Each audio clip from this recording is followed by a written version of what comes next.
नमस्कार। दिन भर की बड़ी खबरों में आपका स्वागत है। मैं हूं आपके साथ आराधना। आज इस बुलेटिन में बात होगी बिहार में जारी राहुल तेजस्वी की वोटर अधिकार यात्रा की, संसद के मॉनसून सत्र की।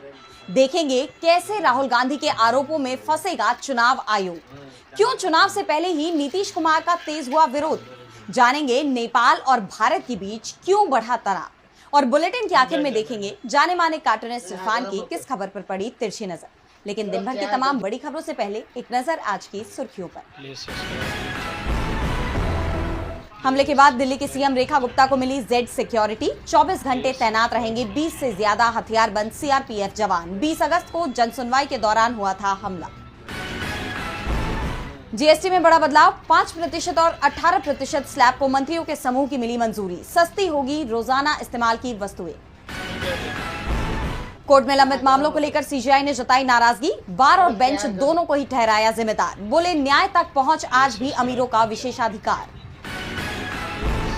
हरे निशान पर बंद हुआ शेयर बाजार। 142 अंकों की बढ़त के साथ 82,000 पर बंद हुआ सेंसेक्स। वहीं 33 अंकों की बढ़त के साथ 25,083 पर बंद हुआ निफ्टी। ये तो थी सुर्खियां। अब बात आज की सबसे बड़ी खबर की। वोटर अधिकार यात्रा का आज 5वां दिन था, जिसकी शुरुआत नेता प्रतिपक्ष तेजस्वी यादव ने की और बिहार की एनडीए सरकार पर जमकर निशाना साधा। शुरुआत में राहुल गांधी इस यात्रा में शामिल नहीं हुए थे, लेकिन बाद में उन्होंने मोर्चा संभाला। तो कैसा रहा यात्रा का 5वां दिन और यात्रा को लेकर क्या है जनता का रुख, देखेंगे इस रिपोर्ट में। बिहार में निकाली जा रही वोटर अधिकार यात्रा को 5वें दिन भी जनता का उतना ही समर्थन मिला जितना पिछले 4 दिनों में मिला। 5वें दिन यात्रा की शुरुआत शेखपुरा के त्रिमुहानी स्थित दुर्गा मंदिर से हुई। लखीसराय के विद्यापीठ चौक पर समर्थकों की भीड़ उमड़ पड़ी। हालांकि पहले राहुल गांधी इसमें शामिल नहीं हुए थे। दरअसल कांग्रेस नेता राहुल गांधी दिल्ली में इंडिया गठबंधन की तरफ से उपराष्ट्रपति उम्मीदवार जस्टिस बी सुदर्शन रेड्डी के नामांकन में शामिल होने के चलते दिल्ली में थे। लेकिन जैसे ही यात्रा लखीसराय पहुंची, राहुल गांधी भी यात्रा में शामिल हो गए। इससे पहले शेखपुरा में एक सभा को संबोधित करते हुए तेजस्वी ने कहा कि हमें बिहार में ओरिजिनल सीएम चाहिए, डुप्लीकेट नहीं। उन्होंने सीएम नीतीश की घोषणाओं पर भी तंज कसा और कहा, ये सरकार वही करती है जो मैं कहता हूँ। तेजस्वी ने कहा, कोई किसी भी जाति का हो, आपका भाई तेजस्वी सभी जातियों को साथ लेकर चलेगा। ये लोग आपसे आपका सिर्फ वोट अधिकार नहीं छीन रहे हैं, ये आपका अस्तित्व छीनना चाहते हैं। ये बिहार को चूना लगाने की सोच रहे हैं। उन्हें नहीं पता बिहार के लोग खैनी में चूना रगड़ देते हैं। एक बिहारी 100 पर भारी है। गुजराती यहाँ आकर अपनी मनमानी नहीं कर सकते हैं। मैंने जिन जिन घोषणाओं की बात की, सरकार ने वो लागू कर दिया। तेजस्वी के साथ माले नेता दीपांकर भट्टाचार्य और कांग्रेस प्रदेश अध्यक्ष राजेश राम भी मौजूद थे। यात्रा के दौरान राजद कार्यकर्ता घोड़े पर सवार होकर निकले। वहीं राहुल गांधी भले ही यात्रा में शामिल नहीं हुए थे, लेकिन उन्होंने ट्वीट कर बिहार की जनता को अपना संदेश जरूर पहुंचा दिया था। उन्होंने लंबे चौड़े पोस्ट में बिहार की जनता से सीधा सवाल किया कि जो सरकार वोट चोरी से बनी हो, क्या उसका इरादा कभी जनसेवा का हो सकता है? नहीं ना। राहुल ने कहा कि उन्हें आपके वोट की जरूरत ही नहीं, इसलिए आपकी समस्याओं की परवाह भी नहीं। यानी राहुल गांधी ने सरकार को घेरने का मौका नहीं छोड़ा। अब जिस तरह से इस यात्रा को जनता का समर्थन मिल रहा है, उससे साफ है कि विपक्ष की कोशिश रंग ला रही है। सड़क से लेकर संसद तक विपक्ष हर जगह सरकार पर हमलावर है। संसद का ये मॉनसून सत्र काफी हंगामेदार रहा। सत्र के आखिरी दिन पीएम मोदी की मौजूदगी में विपक्ष ने न सिर्फ एसआईआर और वोट चोरी पर अपना विरोध जारी रखा, बल्कि वोट चोर गद्दी छोड़ के नारे भी लगाए। इसके साथ ही स्पीकर ओम बिरला ने इस सत्र को लेकर सदन में अहम जानकारियां भी साझा की। तो क्या कुछ हुआ संसद के मॉनसून सत्र के आखिरी दिन, जानेंगे इस रिपोर्ट में। संसद का मॉनसून सत्र 21 जुलाई को विपक्ष के विरोध और लगातार गहमागहमी के बीच अनिश्चित काल के लिए स्थगित हो गया। 1 महीने तक चले सत्र की शुरुआत 21 जुलाई को हुई थी, जिसमें सरकार और विपक्ष के बीच लगातार टकराव देखने को मिला। बार बार व्यवधान, स्थगन और विपक्षी दलों के बहिष्कार के कारण सदन की कार्यवाही प्रभावित होती रही। सत्र के आखिरी दिन लोकसभा में प्रधानमंत्री की मौजूदगी के दौरान विपक्ष ने वोट चोर गद्दी छोड़ के नारे लगाए, जिससे सदन का माहौल गर्मा गया। लोकसभा अध्यक्ष ओम बिरला ने सत्र के समापन का ऐलान करते हुए बताया कि सदन में चर्चा के लिए 120 घंटे का समय निर्धारित किया गया था, लेकिन सिर्फ 37 घंटे ही चर्चा हो सकी। उन्होंने ये भी जानकारी दी कि सत्र के दौरान 419 प्रश्न पूछे गए, जिनमें से 55 का उत्तर दिया गया। 2 बार के स्थगन के बाद लोकसभा को अनिश्चित काल के लिए स्थगित कर दिया गया। सभा की कार्रवाई अनिश्चित काल के लिए स्थगित की जाती है। वहीं राज्यसभा में भी स्थिति कुछ अलग नजर नहीं आई। सत्र के पहले दिन बिल ऑफ लैंडिंग विधेयक 2025 बिना किसी रुकावट के पास हो सका, लेकिन उसके बाद के विधेयकों को पारित कराने में सरकार को खासी मशक्कत करनी पड़ी। कई विधेयक या तो संक्षिप्त चर्चा के बाद पास हुए या फिर विपक्षी दलों के बहिष्कार के बाद। पूरे सत्र में विपक्षी सांसद बिहार एसआईआर पर चर्चा कराने की लगातार मांग करते रहे। सत्र के आखिरी दिन राज्यसभा में केंद्रीय मंत्री अश्विनी वैष्णव की तरफ से पेश किए गए ऑनलाइन गेमिंग बिल को भी पास कर दिया गया। कुल मिलाकर ये सत्र संसदीय कार्यवाही और सफल चर्चा के बजाय राजनीतिक खींचतान और सरकार के चर्चा से बचने को लेकर विपक्ष के आरोपों के लिए याद रखा जाएगा। संसद के इस सत्र में सरकार विपक्ष के सवालों से बचती नजर आई। बिहार एसआईआर के मुद्दे पर विपक्ष की मांग के बावजूद चर्चा तक नहीं कराई गई, लेकिन विपक्ष के आरोपों से बचना इतना भी आसान नहीं दिख रहा। कांग्रेस सांसद राहुल गांधी ने वोट चोरी को लेकर चुनाव आयोग पर जो आरोप लगाए हैं, उसे लेकर अब सुप्रीम कोर्ट में एक PIL दाखिल कर दी गई और इस मामले की जांच के लिए एक SIT गठित करने की मांग की गई है। देखिए ये रिपोर्ट। हाल ही में राहुल गांधी ने बेंगलुरु में वोट चोरी को लेकर बड़ा खुलासा किया था। अब 2024 के लोकसभा चुनाव में बेंगलुरु सेंट्रल में वोटिंग लिस्ट में हेरफेर के गंभीर आरोपों की जांच के लिए सुप्रीम कोर्ट में एक जनहित याचिका यानी PIL दाखिल की गई है। इस याचिका को वकील रोहित पांडे ने दाखिल किया है, जिसमें फर्जी नामों को जोड़ने और योग्य वोटरों के नाम गायब होने का आरोप लगाया गया है। याचिकाकर्ता का तर्क है कि एक स्वतंत्र और निष्पक्ष चुनाव सुनिश्चित करने के लिए वोटर लिस्ट का साफ और पारदर्शी होना बहुत जरूरी है। इस तरह की गड़बड़ियां चुनावी प्रक्रिया की अखंडता को कमजोर करने का काम करती हैं। याचिका में सुप्रीम कोर्ट से अपनी निगरानी में एक रिटायर्ड जस्टिस की अध्यक्षता में एक विशेष जांच टीम यानी SIT गठित करने की मांग की गई है, ताकि इन आरोपों की गहराई से जांच की जा सके। इसके अलावा याचिकाकर्ता ने कोर्ट से यह भी मांग की है कि अगले आदेश तक वोटर लिस्ट में किसी भी तरह के बदलाव पर तुरंत रोक लगाई जाए।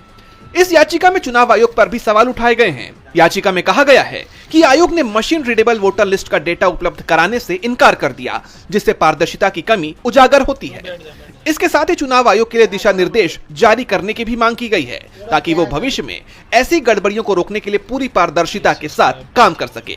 अब इस मामले में जब SIT गठित होगी तो जांच में क्या निकल कर सामने आता है, ये देखना होगा। राहुल के आरोपों पर SIT जांच की खबर ने चुनाव आयोग की चिंता बढ़ा दी है, तो चिंता नीतीश कुमार की भी बढ़ती नजर आ रही है। पहले से ही NDA गठबंधन में उन्हें किनारे लगाए जाने की अटकलें हैं और अब लोगों का गुस्सा भी उन पर फूट पड़ा। मुस्लिम समुदाय ने नीतीश के खिलाफ मोर्चा ही खोल दिया। तो कैसे बिहार विधानसभा चुनाव से पहले CM नीतीश कुमार को लगा झटका, जानने के लिए देखिए ये रिपोर्ट। बिहार विधानसभा चुनाव नजदीक है, जिसके चलते सभी दल बिहार की जनता को लुभाने में लगे हुए हैं। इसी के चलते नीतीश कुमार भी अल्पसंख्यक समुदाय को मनाने के लिए एक कार्यक्रम में पहुंचे थे, लेकिन उनका ये दाव उल्टा पड़ गया और कार्यक्रम में मुस्लिम समुदाय ने नीतीश के खिलाफ मोर्चा खोल दिया। दरअसल नीतीश कुमार मदरसा बोर्ड के 100वीं वर्षगांठ के लिए पहुंचे थे, जिसमें CM के भाषण के बाद नाराज शिक्षक पर्चे लहराने लगे। मदरसा शिक्षकों ने जमकर विरोध प्रदर्शन किया।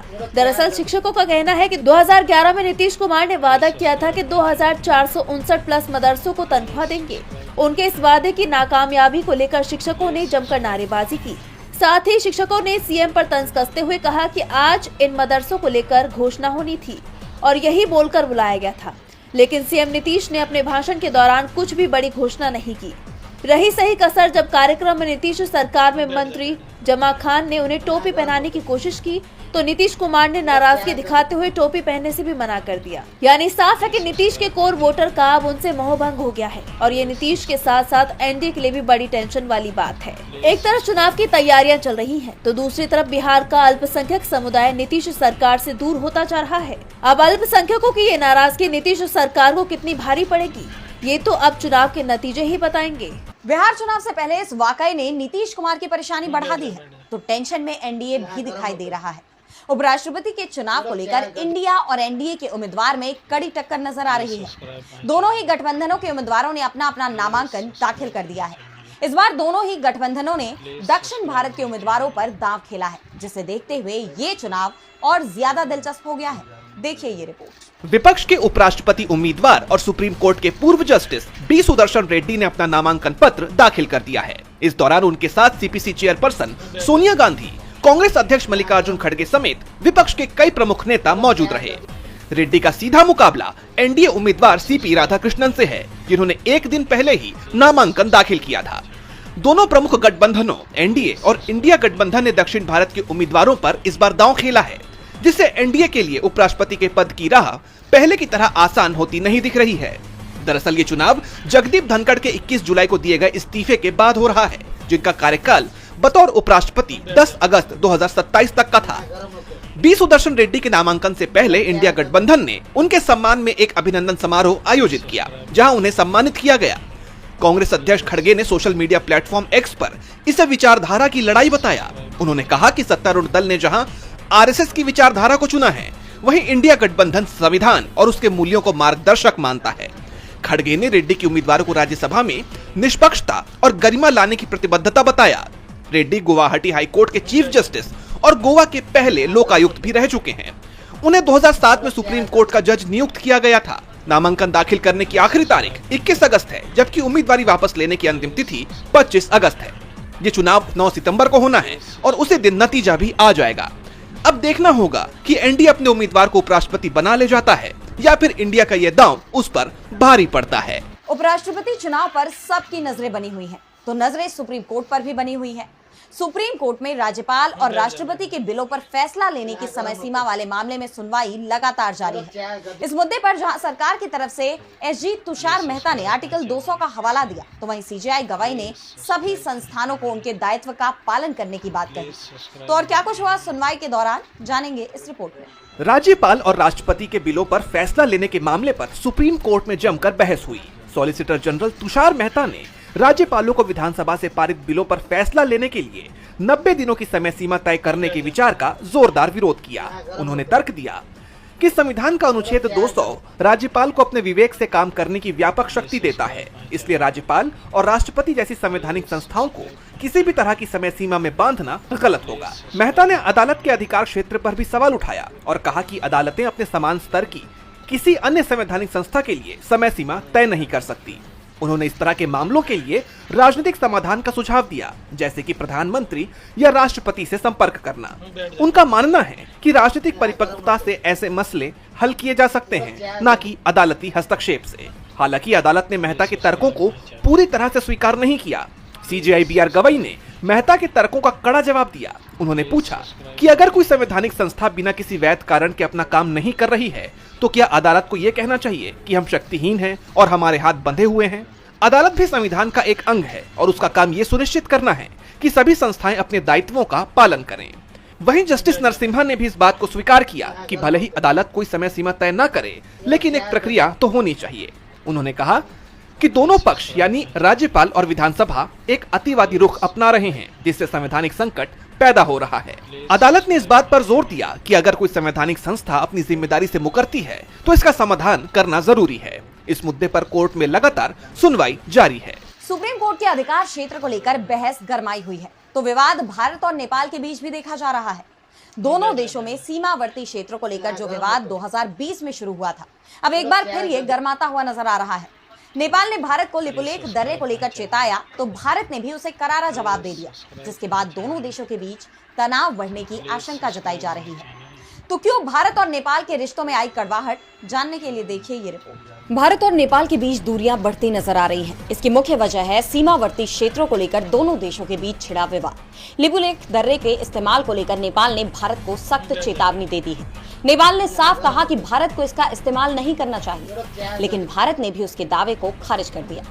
दरअसल भारत चीन के बीच लिपुलेख दर्रा, शिवकीला दर्रा और नाथुला दर्रा के जरिए सीमा व्यापार को फिर से खोलने पर सहमति जताई गई है, जिस पर नेपाल ने आपत्ति जताई और तब से ही ये विवाद एक बार फिर गरमा गया है। नेपाल ने सख्त लहजे में कहा कि महाकाली नदी के पूर्व में स्थित लिम्पियाधुरा, लिपुलेख और काला पानी नेपाल के अविभाज्य अंग है, जिस पर भारत ने भी कड़ी प्रतिक्रिया देते हुए ये साफ कर दिया कि वो कई दशकों से इस रास्ते व्यापार करते आया है। भारत के विदेश मंत्रालय ने कहा कि नेपाल के दावे न तो ऐतिहासिक तथ्यों पर आधारित है और न ही उचित है। किसी भी पक्ष की तरफ से एक तरफा और कृत्रिम रूप से क्षेत्रीय दावों का विस्तार करना मंजूर नहीं है। हालांकि भारत नेपाल के साथ सीमा से संबंधित बकाया मुद्दों को बातचीत और कूटनीति के माध्यम से सुलझाने के लिए रचनात्मक संवाद के लिए हमेशा तैयार है। आपको बता दें कि 2020 से ही इस क्षेत्र को लेकर दोनों देशों के बीच तनाव के हालात बने हुए हैं।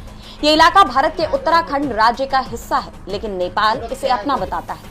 2020 में उसने अपना नया नक्शा जारी करते हुए लिपुलेख, कालापानी और लिम्पियाधुरा को नेपाल का हिस्सा दिखाया था। फिर 2024 में नया नोट जारी कर उस पर भी इन क्षेत्रों को दिखाया और अब भारत के इस कदम से दोनों देशों के बीच तनावपूर्ण हालात बन गए हैं। और बुलेटिन के आखिर में देखेंगे जाने माने कार्टूनिस्ट इरफान की किस खबर पर पड़ी तिरछी नजर।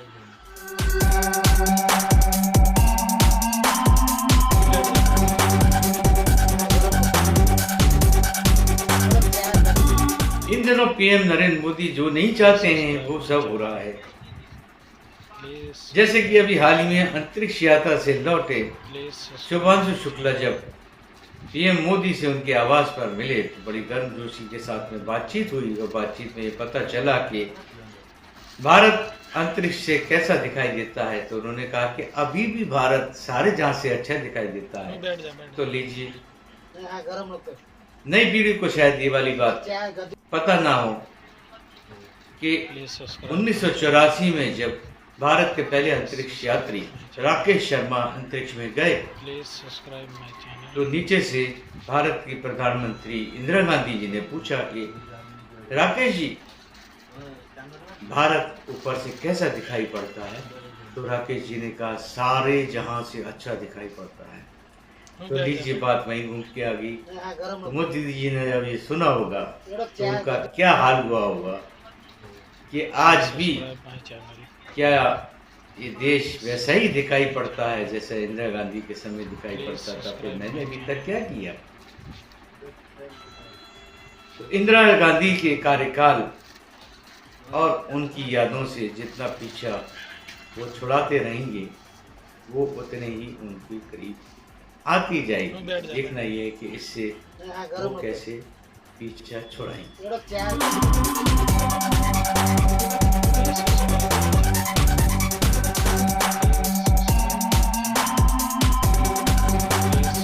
बहुत बहुत शुक्रिया इरफान जी। तो आज इस बुलेटिन में इतना ही। आप देखते रहिए डीबी लाइव। नमस्कार।